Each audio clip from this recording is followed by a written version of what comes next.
তারা মিছিল আর যে সংখ্যা কমেছে মানে চিন্তাটা মরে গেছে এমন না। প্রতিবাদী কি হামলা হামলা মামলা পুলিশের সন্ত্রাস দিয়ে আটকানো যায়, প্রতিবাদ আটকানো যায় না।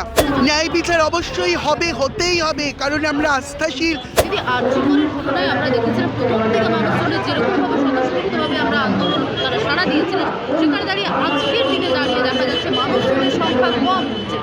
কি বলবেন? শুনুন, এইটা আমি আন্দোলনের কোনোভাবেই বিফলতা বা রিডাকশন বা দুর্বলতা দেখব না, বরং আন্দোলনের শক্তি হিসেবে দেখব।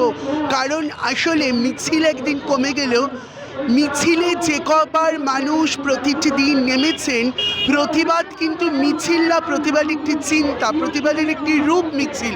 তাই যতবার যে কতটা মানুষ নেমেছেন, তারা মিছিল আর যে সংখ্যা কমেছে মানে চিন্তাটা মরে গেছে এমন না। এই যে স্পৃহা, এই যে আবেগ, এই যে প্রাণীর স্পন্দন তৈরি হয়েছে, সেই স্পন্দন কৃষকের লাঙল হাতে, মহিলাদের রান্নাঘরের খুন্তি হাতে, শিশুদের স্কুলের পেন্সিল হাতে, সেই স্পন্দন থেকে গেছে এবং সেই স্পন্দন একটি নদীর জলের মতো বয়ে চলবে শরীরের অণু পরমাণুতে, ধমনীতে, শিরায়, উপশিরায়। ফলে প্রতিবাদী কি হামলা মামলা পুলিশের সন্ত্রাস দিয়ে আটকানো যায়, প্রতিবাদকে আটকানো যায় না।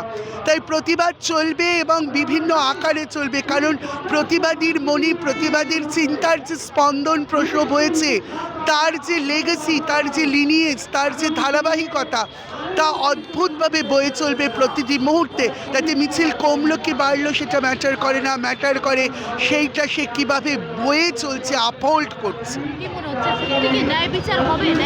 ন্যায় বিচার অবশ্যই হবে, হতেই হবে, কারণ আমরা আস্থাশীল নাগরিকরা। আজকে নাগরিক আন্দোলন, যেখানে আজকে নাগরিক আন্দোলনের প্রতিটি মানুষই আজকে এক একজন নেতা এবং নেত্রী, অদলীয় কিন্তু রাজনৈতিক, মানে যেখানে অবশ্যই অদলীয় কিন্তু অরাজনৈতিক নয়, সাধারণ মানুষের, দলীয় রাজনীতির বাইরে গিয়ে সাধারণ মানুষের, যাদের কি কোনো রাজনীতিতে বাধা নেই, দলীয় রাজনীতিতে সাধারণ মানুষের যে আবেগ, যে স্পন্দন, যে লড়াই, যে ইচ্ছা শক্তি, যা জন্ম হয়েছে প্রতিবাদ আকারে, তাই আজকে গ্রাম থেকে, জঙ্গল থেকে, শহর থেকে, বন্দর থেকে, অন্তঃসত্ত্বা থেকে, ক্যাথিড্রাল নিয়ে থেকে সাধারণ মানুষের যে ঐতিহাসিক লড়াই, যে অধিকারের লড়াই, যা দীর্ঘদিন অন্তরে ছিল, যা ফোমেন্টেশন, যা জ্বলে উঠেছে একটা ট্রিগার পয়েন্ট হয়ে, সেটা কৃষ্ণনগর থেকে, কুলতলি থেকে, পটাশপুর থেকে, গাংপুর থেকে, সাব্বির থেকে, যাত্রাগাছি থেকে, অভয়া থেকে,